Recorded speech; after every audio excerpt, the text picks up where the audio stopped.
কানাত লাইলাতুন নিসফি মিন শাবান ফাকুমু লাইলাহা আসুমু নাহারাহা।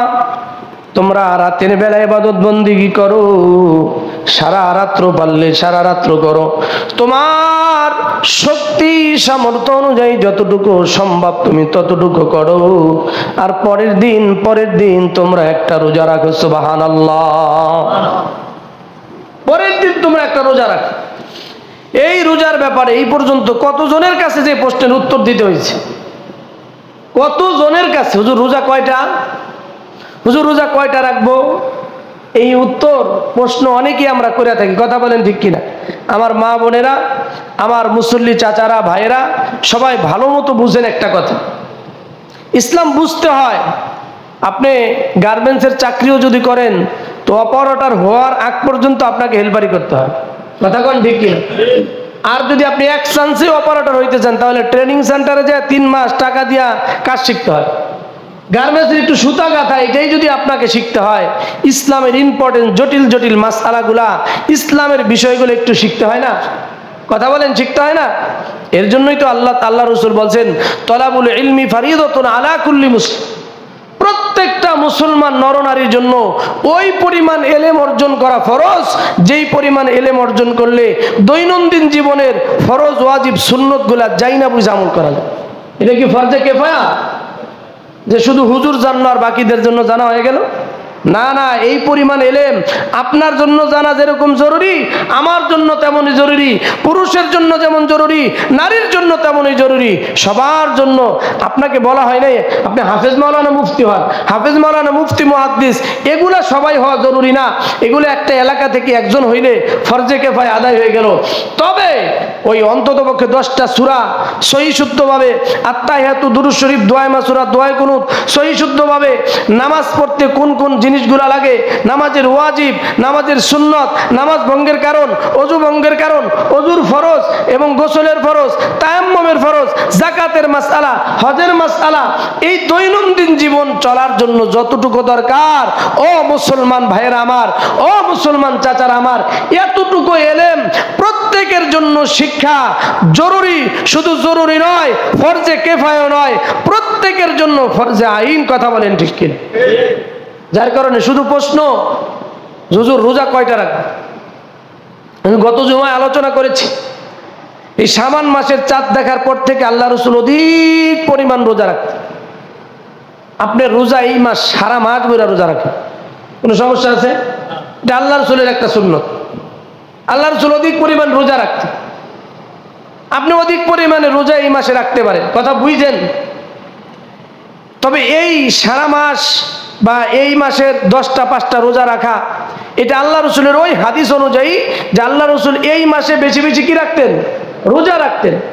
তবে শবে বরাত সংক্রান্ত রোজা, শবে বরাতের নিয়তে রোজা, এই নিয়তে রোজা কিন্তু কয়টা এটা আমাদের জানা দরকার। এই যে এই ইবনে মাজাহ নাম্বার বইলা দিলাম, ইবনে মাজাহ শরীফ হাদিসের কিতাব 1388 নম্বর হাদিসের মধ্যে আল্লাহ রাসূল বলেন, ওয়াসুমু ইয়াওমাহা, তোমরা আগের রাত্রে ইবাদত বন্দেগী করো, মানে আজকের যে রাত আসতেছে এই রাত্রে ইবাদত বন্দেগী করবা, আর পরের দিন একটা রোজা রাখবা। এই রোজাটা হলো শবে বরাতের রোজা। এই রোজাটা কিসের রোজা? শবে বরাতের রোজা। আমাদের খটকাগুলা লাগে কেন? ওই যে মুহররম মাসে আমরা 2টা রোজার কথা বলি। কয়টা রোজার কথা? 2টা রোজার কথা বলি। একটা হলো মুহররমের 10 তারিখ, 11 তারিখ, অথবা 9 তারিখ, 10 তারিখ। মনে আছে মুহররমের রোজার কথা? মুহররমের 2টা রোজা, 9, 10 অথবা 10, 11। ওইটা সুন্নত, ওইটা মুস্তাহাব, ওইটা নফল। ওইটার সাথে আমাদের খটকা বাইদা যায়। তাহলে শবে বরাতের রোজা কয়টা? বলেন, শবে বরাতের উদ্দেশ্যে রোজা কয়টা? কবে সেটা? আগামীকাল। কবে সেটা? হ্যাঁ, এখন আজকে যারা রোজা রাখছেন গুনাহ হয়েছে নাকি? আজকের রোজা আবার মিলা গেছে। কেমন মিলছে? আল্লাহ রাসূল প্রত্যেক চন্দ্র মাসের 13, 14, 15 রোজা রাখতেন। আরবি মাসের কয় তারিখ? 13, 14, 15 আইয়ামে 20। আল্লাহ রাসূল প্রত্যেক চন্দ্র মাসের 13, 14, 15 কি রাখতেন? রোজা রাখতেন। এটা আল্লাহ রাসূলের একটা সুন্নত ছিল।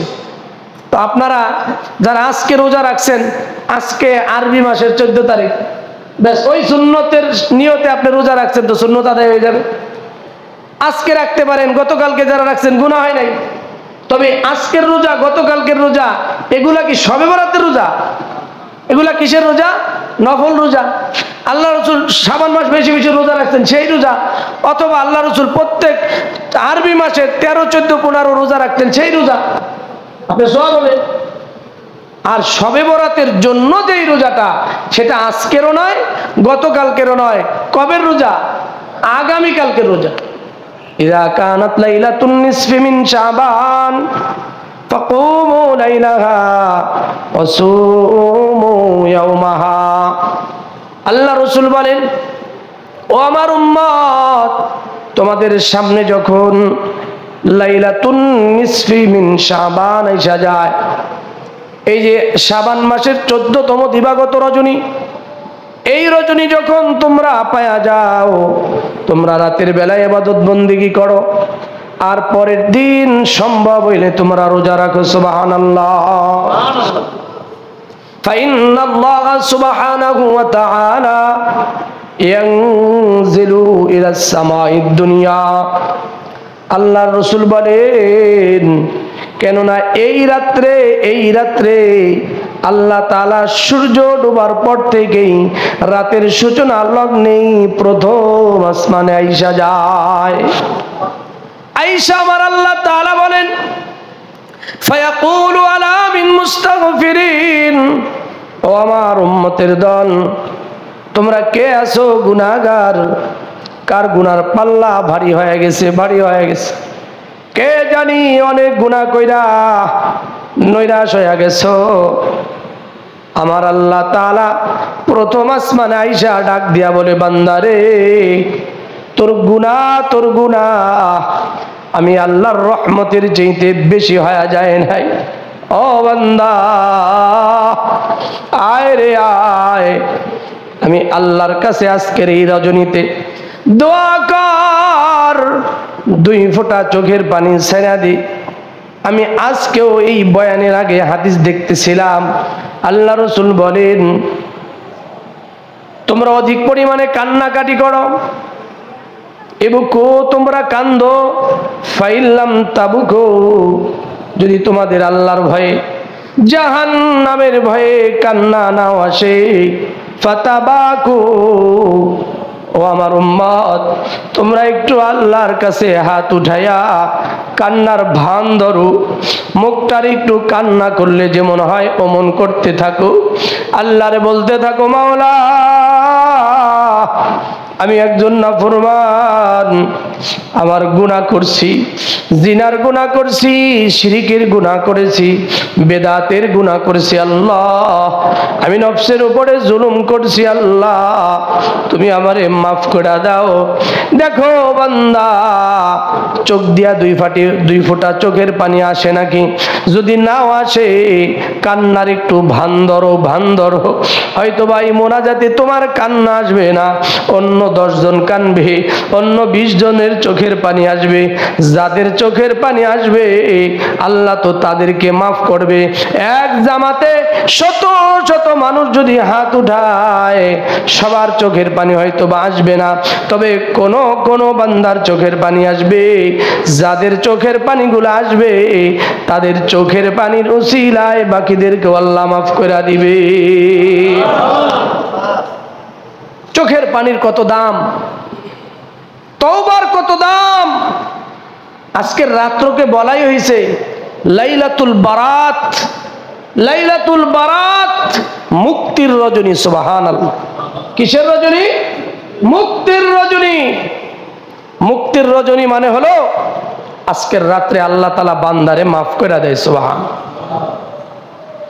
গোটা 1 বছর আপনি অপরাধ করেছেন, আমি অপরাধী, আপনি অপরাধী, জুলুম করেছেন। আজকের রজনীতে সূর্য ডোবার পর থেকে, এমন নয় যেন রাত 10টা থেকে আপনি ইবাদত শুরু করেন, সূর্য ডোবার পর থেকেই আপনি আল্লাহমুখী হয়ে যাবেন, আল্লাহর কাছে কান্নাকাটি করার নিয়তে বৈশা যাবেন। একটু চেষ্টা করবেন 2 ফোঁটা চোখের পানি আনা যায় কি। আরে আমি আর আপনি বুঝি না, এই 2 ফোঁটা চোখের পানি যেটা আল্লাহর ভয়ে বান্দার চোখ দিয়ে আসে, এই 2 ফোঁটা চোখের পানি যেটা জাহান্নামের ভয়ে বান্দার চোখ দিয়ে বের হয়, আহা এই চোখের পানির কি দাম। অন্য এক হাদিসের মধ্যে আল্লাহ রাসূল বলেন, আল্লাহ তাআলা প্রত্যেকটা বান্দাকে যখন দুনিয়ায় পাঠায় তো তার দিলটা সাদা পাথরের মতো চকচক চকচক করে। বান্দা যখন একটা গুনাহ করে ওই সাদা দিলে একটা কালো দাগ পড়ে যায়, আবার আরেকটা গুনাহ করে আরেকটা কালো দাগ পড়ে যায়, আরেকটা গুনাহ করে আরেকটা কালো দাগ পড়ে। যখন কালো দাগে পুরা দিল আচ্ছাদিত হয়ে যায়, এমনও মানুষ আছে আল্লাহ কোরআনের মধ্যে বলেন, খাতামাল্লাহু আলা কুলুবিহিম ওয়া আলা সামিইহিম ওয়া আলা আবসারিহিম গিশাওয়া। আল্লাহ বলেন, আরে কিছু বান্দা এমন আছে ও গুনাহ করতে করতে করতে করতে আপনার চোখের সামনে এলো, এরকম লোক আছে, আমার চোখের সামনে এরকম লোক আছে, এত বেশি গুনাহ জুমার নামাজটাও পর্যন্ত পড়বে এই অনুভূতি তার দিল তাকে বলে না। কথা বলেন ভাই, আছে কি না? ঈদের দিন নামাজ পড়বে আইসা আল্লাহর কাছে একটু কানবি, এই পরিমাণ মানে উৎসাহ তার দিল তাকে দেয় না। আজকের লাইলাতুন নিসফি মিন শাবানের রজনী, আজকের রাত্রে সব মানুষ আইসা যাবে মসজিদে, এমনও কিছু পাপী আর নাফরমান থাকবে ওর দিলে গুনাহ করতে করতে দিল ওই সাদা দিল এমন কালো হয়ে যাবে ও আজকের রাত্রেও মসজিদে আসবে না। কথা বলেন, আছে না নাই? এমনও মানুষ আছে। আল্লাহ রাসূল বলে সাদা দিলটা একটা জিনিস দ্বারা ওই কালো দাগ দূর হয়। আল্লাহ রাসূল উদাহরণ দিয়া বলেন, যেরকম লোহার জিনিস, লোহার দাও, লোহার কাঁচি, লোহার খুন্তা, লোহার শাপল, লোহার কোদাল, এগুলা দীর্ঘদিন ব্যবহার না করলে কি পড়ে যায়? জং পড়ে যায়। এই জং দূর করার জন্য কি করতে হয়? আগুনে দিতে হয়, এটাকে পালিশ পেন দিতে হয়, আবার পালিশ পেনের পরে জং দূর হয়, এটা নতুন হয়ে যায়। তো বান্দার দিলে যখন গুনাহ করে জং ধরে যায়, মোবাইল দেখতে দেখতে যখন জং ধরে যায়, নারী দেখতে দেখতে যখন জং ধরে যায়, শিরিক করতে করতে যখন জং ধরে যায়, নাফরমানি করতে করতে যখন জং ধরে যায়, এই কালো দাগ জং দূর হওয়ার একটাই মাধ্যম বান্দার চোখের পানি। সুবহানাল্লাহ। এই বান্দা যখন কাঁদতে থাকে, বান্দার জিন্দেগির 30 বছরের গুনার কথা চিন্তা করিয়া বান্দা যখন কাঁদতে থাকে, বান্দার চোখ দিয়া আওয়াজ আনতেই 2 ফোঁটা পানি আইসা যায়। এই পানিটার কত দাম! পানি আসলো তো আল্লাহ তাআলা জং দূর করে দিল। যে যত বেশি কাঁদতে পারে, যে যত বেশি আল্লাহর ভয়ে কান্দে, দলিল লেখা লন সে তত বড় আল্লাহওয়ালা। আমি গত সপ্তাহে এখান থেকে জুমার নামাজ পড়ায়া ঢাকার যাত্রাবাড়িতে এক মাহফিলের জন্য যাইব। আমি এখান থেকে বাসে উঠছি, আমারে টেকনিক্যাল নামায় দিছি। আহারে, আমি তখন আসরের নামাজ পড়িয়া আমি এক রিক্সা চালককে পাইলাম। চাচার বয়স হয়ে গেছে, প্রায় 50 ঊর্ধ্বে বয়স হয়ে গেছে। আল্লাহ, আমার দিলটা ওই চাচার মতো বানায়া দাও। ওই রিক্সা চালক চাচারে পাইলাম। আমি জিজ্ঞাসা করব, চাচা গো, আমি কোন গাড়িতে উঠলে আমারে যাত্রাবাড়ি নামায়া দিব? এ কথা জিজ্ঞাসা করার জন্য ওই চাচারে আমি পাইলাম। দেখি চাচাই বলতেছে, লা ইলাহা ইল্লাল্লাহ, আল্লাহ আল্লাহ আল্লাহ আল্লাহ আল্লাহ আল্লাহ আল্লাহ। এভাবে জবানে জিকির ওই বান্দার দিনে দুপুরে চোখ দিয়া গড়গড় গড়গড় করিয়া পানি বইতেছে। কত কপালওয়ালা মানুষ! চালায় তো রিক্সা, কিন্তু দিল কেমন পরিষ্কার! দিনে দুপুরে আমি আমার এই চোখ দিয়া দেখছি। চালায় তো রিক্সা, মাওলারে ডাকতেছে জবান দিয়া, দিল ভিজা যাইতেছে চোখের পানি দিয়া। সুবহানাল্লাহ। এটা এত সহজ না। কত মানুষ দেখি 10 মিনিট 15 মিনিট ইজতেমার মাঠেও তো দেখছি, সব মানুষ কাঁদতে কাঁদতে এমনও মানুষ আছে বেহুশ হয়ে যেতেছে, কিন্তু এমনও মানুষ আছে ওই জায়গায় চোখ দিয়ে পানি আসে না। কথা কন, ওই সময় চোখে পানি আসে না। হুজুর কাঁদতেছে, মুসল্লিরা কাঁদতেছে, সবাই কাঁদতেছে, আরে এমনও গুনাহগার, এমনও দিল শক্ত করে ফেলাইছে। এই কথাও আল্লাহ বলছে সূরা বাকারার মধ্যে। আল্লাহ বলেন সুম্মা কাসাত কুলুবুকুম মিন বাদি যালিকা ফাহিয়া কাল হিজারা, সুম্মা কাসাত কুলুবুকুম মিন বাদি যালিকা ফাহিয়া কাল হিজারা। আল্লাহ বলেন আরে এত গুনাহ করছে, ও এত গুনাহ করছে, এত নাফরমান, ওর দিলটা পাথরের চেয়েও শক্ত হয়ে গেছে। পাথরও আল্লাহর ভয়ে কান্দে। পাথর কার ভয়ে কান্দে? ওকুদুহান নাসু ওয়াল হিজারা। আল্লাহ তাআলা কোরআনের এক আয়াতে সূরা তাহরিমের মধ্যে বলেন জাহান্নামকে আল্লাহ জ্বালাবে মানুষ এবং পাথর দিয়া। এই যে পাথরও জাহান্নামের আগুনে জ্বলবে, এই ভয়ে দুনিয়ার পাথর কান্দে। সুবহানাল্লাহ। আল্লাহ বলেন সূরা বাকারার এই আয়াতের মধ্যে পাথর আল্লাহর ভয়ে কান্দে, কিন্তু কিছু মানুষ আছে ওর দিল এত শক্ত, এত শক্ত, ওই দিলওয়ালা মানুষটা পাথর কান্দে কিন্তু ও কান্দে না।